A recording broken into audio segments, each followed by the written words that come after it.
రాష్ట్రంలో గత 27వ తారీఖు నుంచి ప్రతి ఇంటింటికి కూడా ఈ 2 ఏళ్ల పాలన ఏ రకంగా జరిగింది, ఏ రకమైనటువంటి సంక్షేమాన్ని అభివృద్ధిని ఇచ్చాము, అదేవిధంగా గతానికి ఇప్పటికి ఏమిటి తేడా, ఎలాంటి సంక్షేమం, ఎలాంటి అభివృద్ధి, ఎలాంటి సామాజిక మార్పుని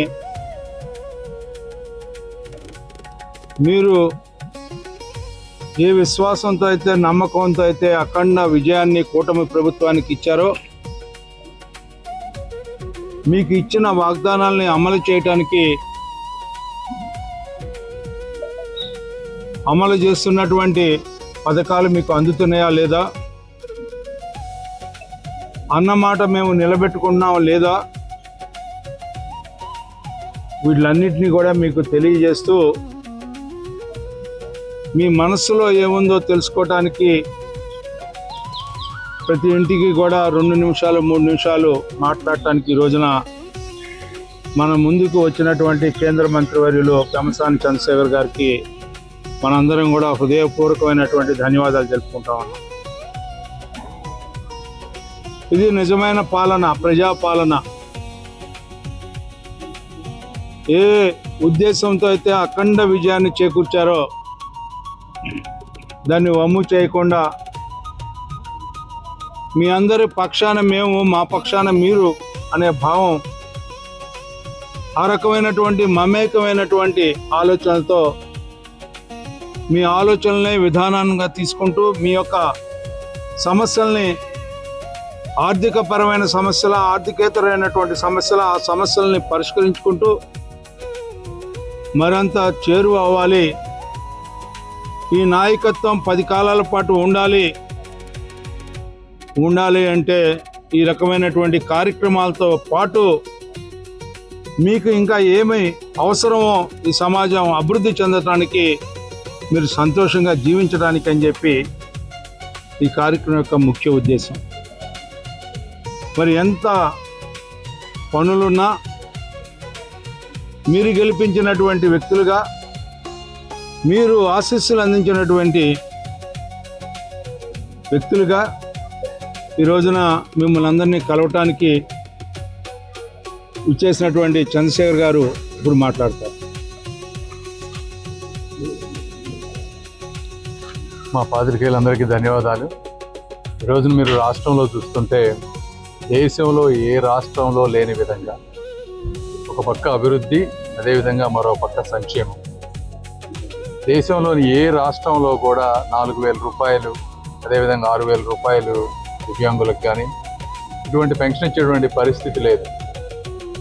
అయినప్పటికీ ఈ రోజున రాష్ట్రం ఆర్థిక ఇబ్బందుల్లో ఉన్న అత్యధికంగా పక్క రాష్ట్రమైనటువంటి తెలంగాణలో 2,000 ఇస్తూ ఉన్నారు. వేరే రాష్ట్రాల్లో నాకు తెలిసినటువంటి అత్యంత పెన్షన్ ఇచ్చేటువంటి రాష్ట్రాల్లో 1,200 రూపాయలు ఇస్తూ ఉన్నారు. కొన్ని రాష్ట్రాల్లో అయితే ఇప్పటికీ కూడా 200, 500 రూపాయలు పెన్షన్ ఇచ్చేటువంటి పరిస్థితి. ఒకవైపు వారిని, ఇంకోవైపు పిల్లలు ఉన్న వాళ్ళందరికీ తల్లికి వందనం అని ప్రతి ఒక్కరికి ఇవ్వటం కానీ, ఫ్రీ బస్సు కానీ, 3 సిలిండర్లు ఫ్రీగా ఇవ్వటం కానీ, ఇలా అనేక రకాల దాదాపు 60 నుంచి 70 వేల కోట్ల రూపాయల సంక్షేమాన్ని ఈరోజు అందిస్తూ ఉన్నాం. అదేవిధంగా ఎక్కడా లేని విధంగా ఈ రోజున అనేక అభివృద్ధి కార్యక్రమాలు, రైతులకు విషయం వచ్చేటప్పటికి ఒక పోలవరం కానీ, ఒక హంద్రీనీవా కానీ, ఒక వెలిగొండ ప్రాజెక్ట్ కానీ, ఒక గుంటూరు ఛానల్ కానీ అనేక రకాలైన విధంగా రైతులను ఆదుకుంటా ఉన్నారు. ఇలా అదేవిధంగా డ్వాక్రా మహిళలను ఆదుకుంటా ఉన్నారు. ఎన్నో విధాల ఇటువంటి ఆర్థికమైనటువంటి భరోసాని, సంక్షేమాన్ని ఇస్తున్నటువంటి ఏకైక రాష్ట్రం. అయినప్పటికీ ఒకసారి కొంతమంది ప్రజలకి 4,000 రిపీటెడ్గా తీసుకోవడంతో అది కామన్ అయిపోతుంది తప్పించి వాళ్ళకి అందులో వెనకుండేటువంటి కష్టం చాలామంది తెలియదు. కాబట్టి అలాంటి వాళ్ళ యాస్పిరేషన్స్ ఏమున్నాయి, వీటిల్లో ఇంకెక్కడన్నా లోపాలు ఉన్నాయా, ఇవన్నీ క్షేత్రస్థాయిలో ఇంటికి వెళ్ళి వాళ్ళతో మమేకమైనప్పుడు మాత్రమే నాయకులకు కూడా ప్రజల జీవన విధానం అర్థమవుతుంది. మేము ఇచ్చే వాళ్ళకి వెళ్తున్నాయా లేదా అర్థమవుతుంది. కాబట్టి ఈ రోజున దాదాపు 150 ఇళ్లకు పైగా ఈరోజు తిరిగాం. అనేక ప్రాంతాల్లో నేను కూడా తిరుగుతూ ఉన్నాను. మాకు క్షేత్రస్థాయి వాస్తవాలు తెలుస్తూ ఉన్నాయి. మెజారిటీ ప్రజలు సంతృప్తిగా ఉన్నారు. అక్కడక్కడ కొంతమంది కొత్త పెన్షన్లు కావాల్సిన వాళ్ళు, అక్కడక్కడ ఇళ్ళు కావాల్సిన వాళ్ళు ఉన్నారు. వీళ్ళన్నీ నోట్ చేసుకుంటున్నాం. నోట్ చేసుకొని మా గౌరవ ముఖ్యమంత్రి శ్రీ నారా చంద్రబాబు నాయుడు గారికి ప్రజల ఆకాంక్షలను తెలియజేస్తూ ఇంకా మంచిగా పాలన ముందుకు వెళ్లే విధంగా ప్రయత్నిస్తామని, అదేవిధంగా ఈ ప్రాంత తెలుగుదేశం పార్టీ కూటమి నాయకులందరూ కూడా అపూర్వ స్వాగతించారు.